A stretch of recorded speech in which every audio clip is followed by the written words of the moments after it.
Hello, and thanks for joining. I'm Jason Crabtree, Director of Search Engine Optimization. And today we're going to talk about some changes that Google made with your Google business profile.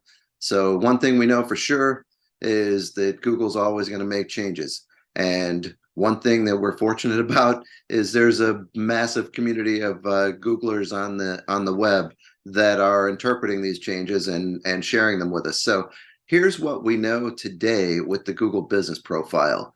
Um, it used to be called Google My Business. Before that, it was called Google Places. It was Google Maps. Um, there's been a ton of names for it, but as of today, it's the Google Business Profile, which makes sense. That's what we're modifying here. So let me show you how to get to your business profile now, because the app no longer works, and just navigating directly to business.google.com also doesn't get you the dashboard that we're used to seeing. So I'm going to share my screen and I'll walk you through how easy it is to manage your business profile if you know where to click.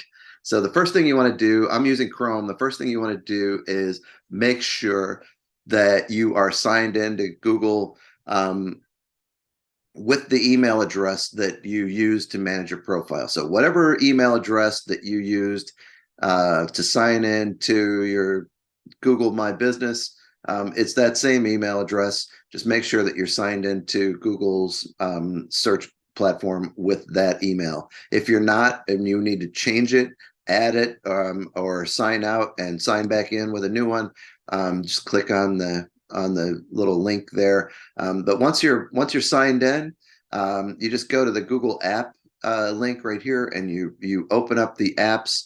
For me, it's right here at the top left. For some of you guys, you may have to scroll down and find it, but your Google business profile is going to look like this: the little blue building with the striped awning.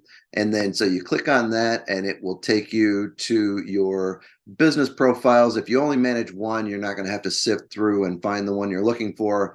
If you manage a bunch like we do, you just have to find one to click on, and then it takes you to this search page, which is where you manage everything now. So only the users that are signed in with your Google business email address will see this, but this is your management center right here. So you can do everything that you used to be able to do in the old dashboard right here on the search page. So the first thing is you want to make sure that you've got the right people in there managing your profile, or you remove people that shouldn't be in there. So you click on the little three dots here and click on profile settings, and then that will take you to this little section here where you can edit your managers. You can also do some advanced settings with tags and store codes and other things, and then link other accounts if you have more profiles.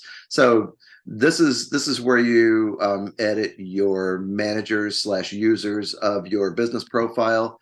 And then as far as editing the rest of your content, you'll do that here too. There's a little drop down that gives you a few more options.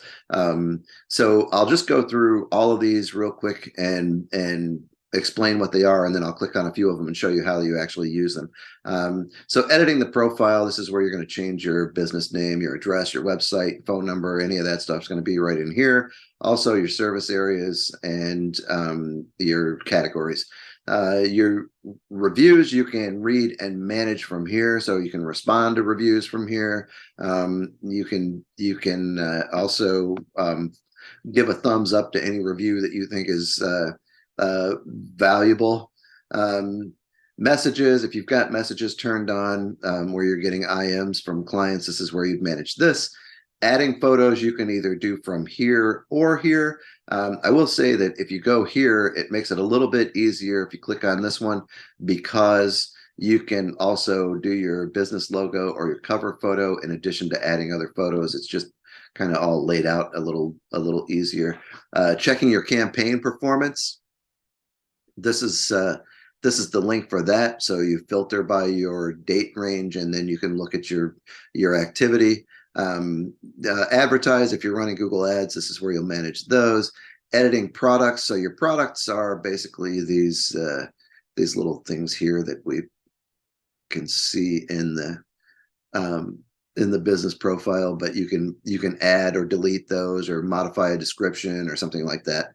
And then booking, that's where you would set your calendar link in for your business profile if consumers want to book meetings with you online.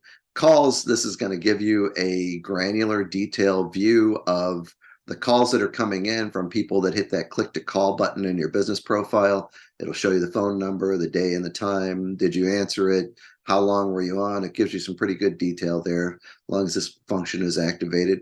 Q&A, so these are pretty common questions. It looks like we've got about 20 questions and answers in this campaign. So if there are other questions asked by customers, this is where you would go in to answer those questions. And then add an update. So these are your posts. You can also schedule events. If you've got a booth at the home show that's going to be live for a week and you want to schedule that and show a Google event page for that with the details, links, etc., you can create that here. And then asking for reviews, this is going to be your review link. There's also stuff about this is another review link. This is for running ads in Google if you want to do Google AdWords. And then this is another link to your performance. So jumping into a few of the highlighted areas here, editing your profile is probably one of the most critical things that you're going to want to know how to do. So once you click into the edit profile, there's all these tabs up top. You can click on the tabs to jump to any of these sections, or you can just scroll down, but I'll just scroll down to explain things. So business name, pretty self-explanatory.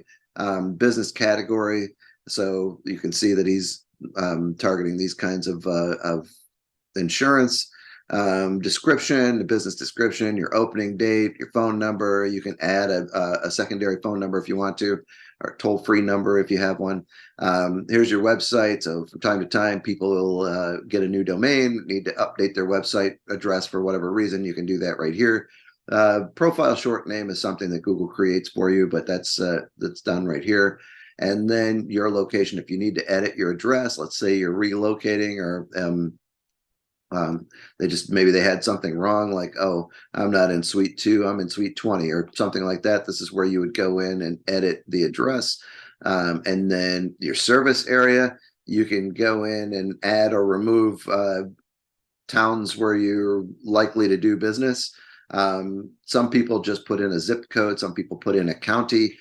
So every business is different, but this is where you would modify your service area.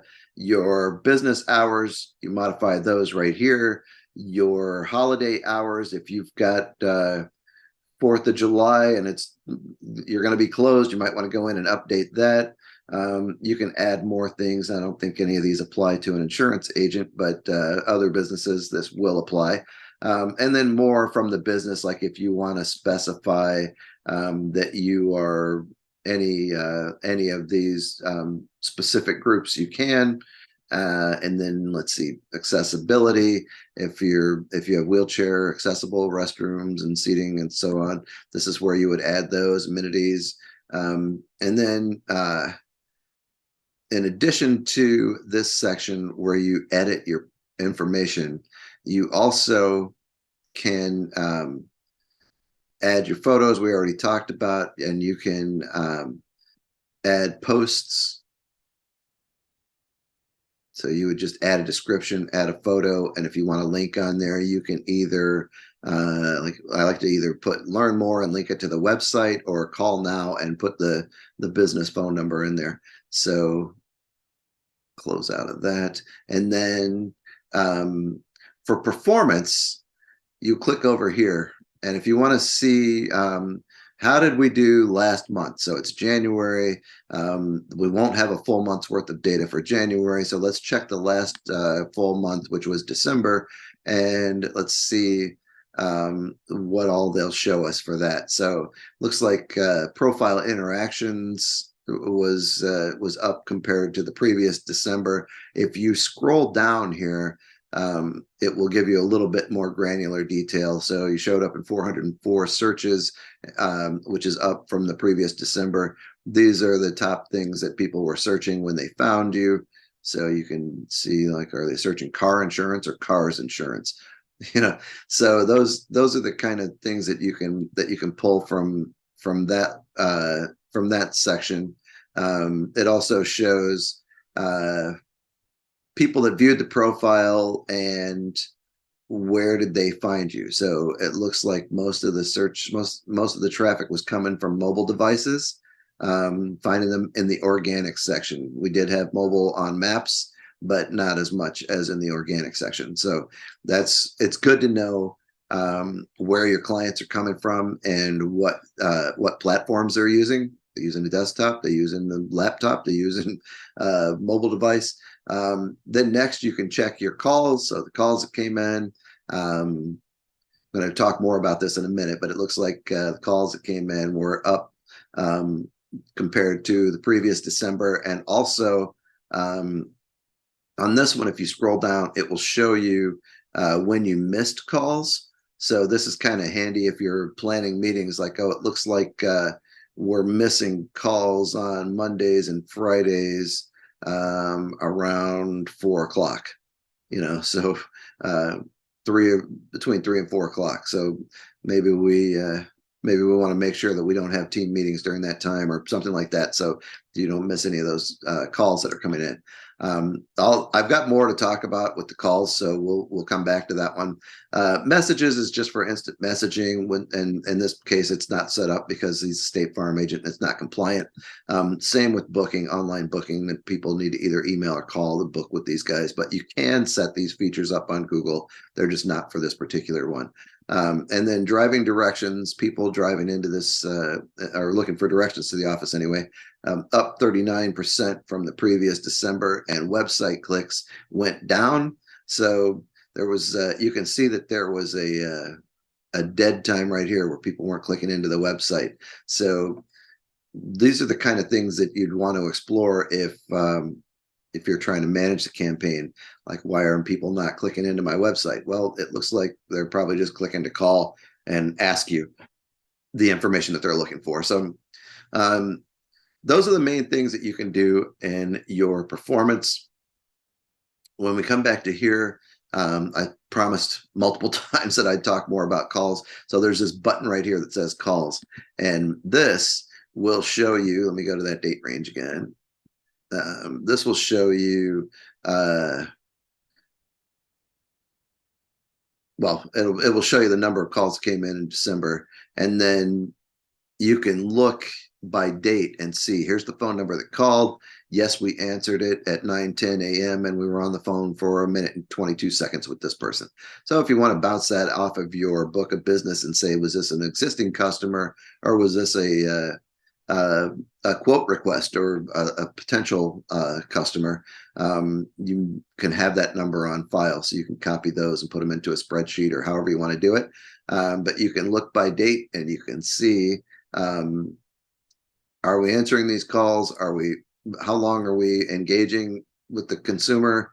So it'll also show you, I'm looking for an example. Here's a missed call. So it'll show you that on Friday, December 30th, missed a call at 3:33 p.m. And that's the phone number. So if you wanted to reach back out, say, hey, sorry, we missed a call from you.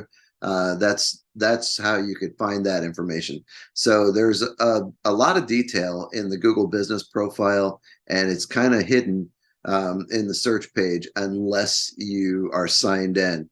But keep that in mind. I hope this is helpful, and we'll talk to you on the next video. Have a great rest of your work week. I'm Jason Crabtree, and I thank you for your time.